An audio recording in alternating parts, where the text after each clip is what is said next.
కేంద్ర ప్రభుత్వం పార్లమెంట్లో ఈపీఎఫ్ఓ 3.0 గురించి కొత్త అప్డేట్ ఇచ్చింది.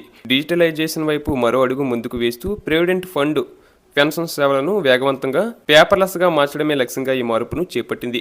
లోక్సభలో ఒక ప్రశ్నకు సమాధానమిస్తూ కార్మిక ఉపాధి శాఖ సహాయ మంత్రి శోభా కరంద్లాజే మాట్లాడుతూ పీఎఫ్ పనులను సులభతరం చేయడానికి కాగితపు ప్రక్రియలను తగ్గించడానికి ఈపీఎఫ్ఓ 3.0 రూపొందించింది.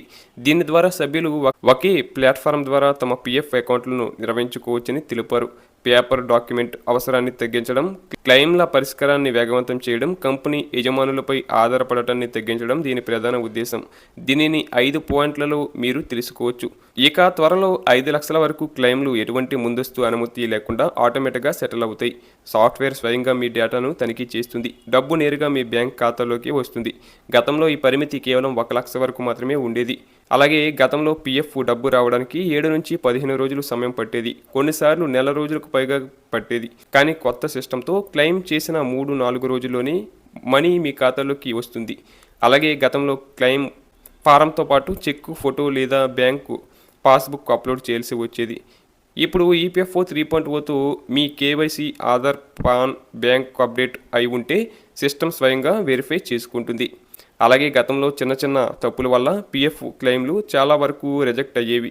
కానీ ఈపీఎఫ్ఓ 3.0లో ఎర్రర్ కరెక్షన్ సిస్టమ్ మెరుగ్గా ఉంది. ఫామ్ నింపేటప్పుడే ఎక్కడైనా తప్పు ఉంటే మీకు తెలిసిపోతుంది.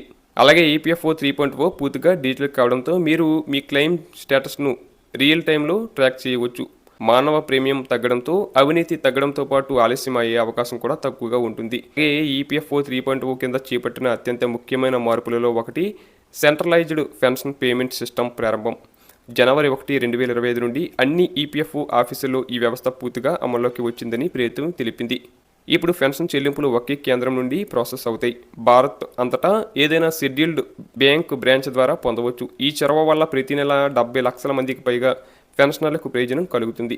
సిపిపిఎస్ ద్వారా పెన్షన్ చెల్లింపులు వేగంగా, గతంలో పెన్షనర్లు ఎదుర్కొన్న ఆలస్యం పొరపాట్లు తగ్గుతాయని సమాచారం. అలాగే ఈపీఎస్ పెన్షన్ పెంపుదలపై దీర్ఘకాలంగా ఉన్న డిమాండ్కు సంబంధించి కేంద్ర ప్రభుత్వం ఇంకా ఎటువంటి మార్పును ప్రకటించలేదు. ప్రస్తుతం ఈపీఎస్ కింద కనీస పెన్షన్ నెలకు ₹1000గా ఉంది. దీనికి యజమానుల వాటా 8.33%, ప్రభుత్వ వాటా 1.16% నుండి నిధులు అందుతాయి. సామాజిక భద్రతను బలోపేతం చేయడానికి తాము కట్టుబడి ఉన్నామని, అయితే నిధుల స్థిరత్వం, భవిష్యత్తు బాధ్యతల మధ్య బ్యాలెన్స్ పాటించడం అవసరమని ప్రభుత్వం నొక్కి చెప్పింది.